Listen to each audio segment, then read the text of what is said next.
ಸ್ನೇಹಿತರೆ, 8ನೇ ತರಗತಿಯ ವಿಜ್ಞಾನ ಪುಸ್ತಕ ಕುತೂಹಲ ಇದರಲ್ಲಿ 2ನೇ ಪಾಠ ಅಗೋಚರ ಜೀವ ಜಗತ್ತು ನಮ್ಮ ಪರಿಗಣ್ಣಿನ ಆಚೆ. ಈ ಪಾಠವನ್ನು ನಾವು ಅಭ್ಯಾಸ ಮಾಡ್ತಾ ಇದ್ದೇವೆ. ಈಗಾಗಲೇ ಈ ಪಾಠದಲ್ಲಿ ಸರಳ ಮಸೂರದಿಂದ ಸೂಕ್ಷ್ಮದರ್ಶಕದ ಬೆಳವಣಿಗೆ ಕುರಿತು ತಿಳ್ಕೊಂಡಿದ್ದೇವೆ. ನಂತರ ಈರುಳ್ಳಿಯ ಪೊರೆ ಮತ್ತು ಕೆನ್ನೆಯ ಒಳಭಾಗದ ಜೀವಕೋಶಗಳ ವೀಕ್ಷಣೆ ಕೂಡ ಮಾಡಿದ್ದೇವೆ ಮತ್ತು ಸಸ್ಯ ಪ್ರಾಣಿ ಜೀವಕೋಶದ ರಚನೆಯನ್ನು ಕೂಡ ತಿಳ್ಕೊಂಡಿದ್ದೇವೆ. ನಂತರ ಜೀವಕೋಶಗಳ ಆಕಾರ ಮತ್ತು ರಚನೆಯಲ್ಲಿನ ವ್ಯತ್ಯಾಸ ಹಾಗೂ ವಿವಿಧ ರಚನೆಯ ಜೀವಕೋಶಗಳ ಕುರಿತು ಅಭ್ಯಾಸ ಕೂಡ ಮಾಡಿದ್ದೇವೆ. ಇನ್ನು ಈ ವಿಡಿಯೋದಲ್ಲಿ ನಾವು ಒಂದು ಜೀವಿಯ ದೇಹದಲ್ಲಿನ ಸಂಘಟನೆಯ ಮಟ್ಟಗಳನ್ನು ತಿಳ್ಕೊಳ್ಳೋಣ. ಜೀವಕೋಶಗಳ ಅಧ್ಯಯನದ ನಂತರ ಇನ್ನು ನಾವು ಒಂದು ಜೀವಿಯು ಯಾವ ರೀತಿ ಸಂಘಟಿತವಾಗಿದೆ ಅನ್ನೋದನ್ನ ತಿಳ್ಕೊಳ್ಬೇಕು. ಈ ಚಿತ್ರವನ್ನು ಒಮ್ಮೆ ನೋಡಿ. ಇಲ್ಲಿ ಮಾನವ ಅನ್ನುವಂತ ಒಂದು ಜೀವಿಯ ಚಿತ್ರವನ್ನ ಕೊಟ್ಟಿದ್ದಾರೆ. ಸೊ ಮಾನವನ ಒಂದು ಸಂಘಟನೆ ಅನೇಕ ರೀತಿಯ ಅಂಗವ್ಯೂಹಗಳಿಂದ ಆಗಿರ್ತದೆ. ಪ್ರತಿಯೊಂದು ಅಂಗವ್ಯೂಹವು ಅಂಗಗಳಿಂದ ರಚನೆಯಾಗಿದೆ. ಇನ್ನು ಅಂಗವು ಅಂಗಾಂಶದಿಂದ ಆಗಿರುವಂತದ್ದು, ಇನ್ನು ಅಂಗಾಂಶವು ಅನೇಕ ರೀತಿಯ ಜೀವಕೋಶಗಳಿಂದ ಆಗಿದೆ. ಆದ್ದರಿಂದ ನಾವು ಇಲ್ಲಿ ಒಂದು ಜೀವಿಯ ಮೂಲ ಘಟಕ ಯಾವುದು ಅಂತ ಕೇಳಿದ್ರೆ ಅದನ್ನ ಜೀವಕೋಶ ಅಂತ ಹೇಳ್ಬಹುದು. ಯಾಕಂದ್ರೆ ಪ್ರತಿಯೊಂದು ಜೀವಿಯು ಜೀವಕೋಶಗಳಂತಹ ಮೂಲ ಘಟಕದಿಂದ ಆಗಿದೆ. ಈ ರೀತಿ ಒಂದೇ ರೀತಿಯ ಜೀವಕೋಶಗಳ ಒಂದು ಗುಂಪು, ಅವು ರಚನೆಯಲ್ಲಿ ಒಂದೇ ರೀತಿ ಇರಬಹುದು ಮತ್ತೆ ಕಾರ್ಯಗಳು ಕೂಡ ಒಂದೇ ರೀತಿಯ ಕಾರ್ಯವನ್ನ ಮಾಡ್ತಿರಬಹುದು. ಸೊ ಇಂತಹ ಜೀವಕೋಶಗಳ ಗುಂಪನ್ನ ನಾವು ಅಂಗಾಂಶ ಅಂತ ಕರಿತೇವೆ. ಅಥವಾ ಈ ರೀತಿಯಾದಂತ ಒಂದೇ ರೀತಿಯ ಜೀವಕೋಶಗಳ ಗುಂಪು ಅಂಗಾಂಶವನ್ನ ರೂಪಿಸುತ್ತದೆ. ನಂತರ ವಿವಿಧ ಅಂಗಾಂಶಗಳು ಒಂದು ಅಂಗವನ್ನು ರೂಪಿಸಲು ಸಂಘಟಿತವಾಗಿರುವಂತದ್ದು. ನಂತರ ಈ ರೀತಿಯ ಅಂಗಗಳು ಅಂದ್ರೆ ಹಲವಾರು ಅಂಗಗಳು ಒಟ್ಟಾಗಿ ಕೆಲಸ ಮಾಡಲು ದೇಹದ ಪ್ರಮುಖ ಕಾರ್ಯವನ್ನು ನಿರ್ವಹಿಸುವ ಅಂಗವ್ಯೂಹವನ್ನ ರೂಪಿಸುತ್ತದೆ. ಸೊ ಬೇರೆ ಬೇರೆ ಅಂಗವ್ಯೂಹಗಳನ್ನ ತಾವು ಅಭ್ಯಾಸ ಮಾಡ್ತೀರಿ.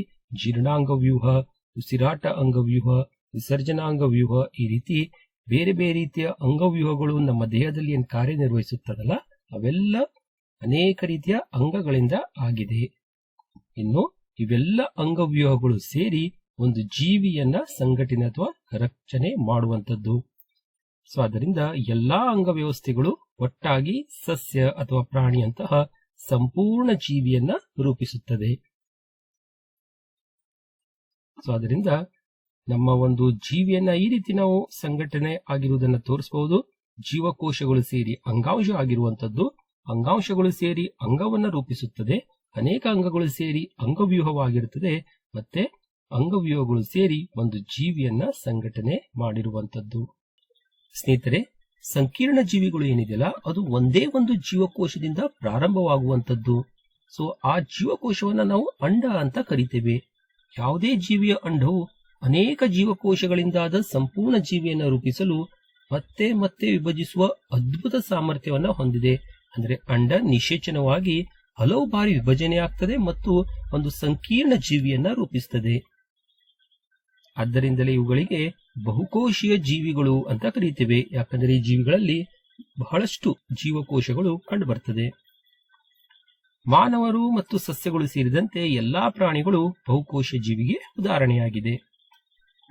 ಹಾಗಾದ್ರೆ ಸೂಕ್ಷ್ಮ ಜೀವಿಗಳು ಎಂದರೇನು ಅನ್ನುವಂತ ಪ್ರಶ್ನೆ ತಮ್ಮಲ್ಲಿ ಮೂಡಬಹುದು. ಕೆಲವು ಜೀವಿಗಳು ಕೇವಲ ಒಂದು ಅಥವಾ ಕೆಲವೇ ಜೀವಕೋಶಗಳಿಂದ ಮಾಡಲ್ಪಟ್ಟಿವೆ. ಅವು ಪರಿಗಣ್ಣಿನಿಂದ ನೋಡಲು ಸಾಧ್ಯವಾಗದಷ್ಟು ಚಿಕ್ಕದಾಗಿವೆ. ಇಂತಹ ಜೀವಿಗಳನ್ನೇ ನಾವು ಸೂಕ್ಷ್ಮ ಜೀವಿಗಳು ಅಂತ ಕರಿತೇವೆ. ಉದಾಹರಣೆ ಕೊಡಬೇಕಂದ್ರೆ ಬ್ಯಾಕ್ಟೀರಿಯಾ ಉದಾಹರಣೆ ಕೊಡಬಹುದು, ಅಮೀಬಾ, ಜೊತೆಗೆ ಈಸ್ಟ್ ಕೋಶಗಳು ಇರಬಹುದು, ಅಥವಾ ಪ್ಯಾರಮೀಸಿಯಂ, ಯುಗ್ಲಿನಾ, ಇವೆಲ್ಲ ಏಕಕೋಶ ಜೀವಿಗಳಿಗೆ ಉದಾಹರಣೆಯಾಗಿದೆ. ಅಥವಾ ಸೂಕ್ಷ್ಮ ಜೀವಿಗಳನ್ನಾಗಿ ಇವುಗಳನ್ನ ಗುರುತಿಸ್ತೇವೆ. ಯಾಕಂದ್ರೆ ಇವು ಬರಿಗಣ್ಣಿಗೆ ಕಾಣುವುದಿಲ್ಲ. ಸೊ ಚಿತ್ರದಲ್ಲಿ ತಾವು ನೋಡಬಹುದು, ಇದು ಅಮೀಬಾದ ಚಿತ್ರವಾಗಿದೆ. ನಂತರ ಬ್ಯಾಕ್ಟೀರಿಯಾಗಳು ಈ ರೀತಿ ಸೂಕ್ಷ್ಮ ಅಥವಾ ಒಂದೇ ಒಂದು ಜೀವಕೋಶದಿಂದ ಆಗಿರುವಂತದ್ದು. ಸೂಕ್ಷ್ಮ ಜೀವಿಗಳನ್ನ ನಾವು ನೋಡ್ಬೇಕಂದ್ರೆ ಏನ್ ಮಾಡಬೇಕು?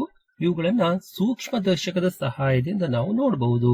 ಇಂಥ ಸೂಕ್ಷ್ಮ ಜೀವಿಗಳು ಗಾಳಿಯಲ್ಲಿ, ನೀರಿನಲ್ಲಿ, ಬೇರೆ ಬೇರೆ ಜಾಗದಲ್ಲೆಲ್ಲ ಕಂಡು ಬರ್ತದೆ.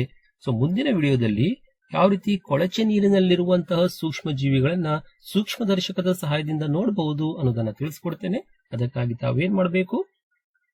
ಚಾನೆಲ್ ಸಬ್ಸ್ಕ್ರೈಬ್ ಮಾಡ್ರಿ. ಪ್ಲೇ ಲಿಸ್ಟ್ ಅಲ್ಲಿ ಯಾವ ವಿಡಿಯೋಗಳ ಲಿಂಕ್ ಇರ್ತದೆ, ಅಲ್ಲಿಂದ ಆ ವಿಡಿಯೋವನ್ನ ತಾವು ನೋಡಬಹುದು. ಇದು ಇಷ್ಟ ಆದರೆ ಲೈಕ್ ಮಾಡ್ರಿ ಮತ್ತೆ ಸ್ನೇಹಿತರೊಂದಿಗೆ ಹಂಚಿಕೊಳ್ಳಿ ಅಂತ ಹೇಳ್ತಾ ಧನ್ಯವಾದಗಳು.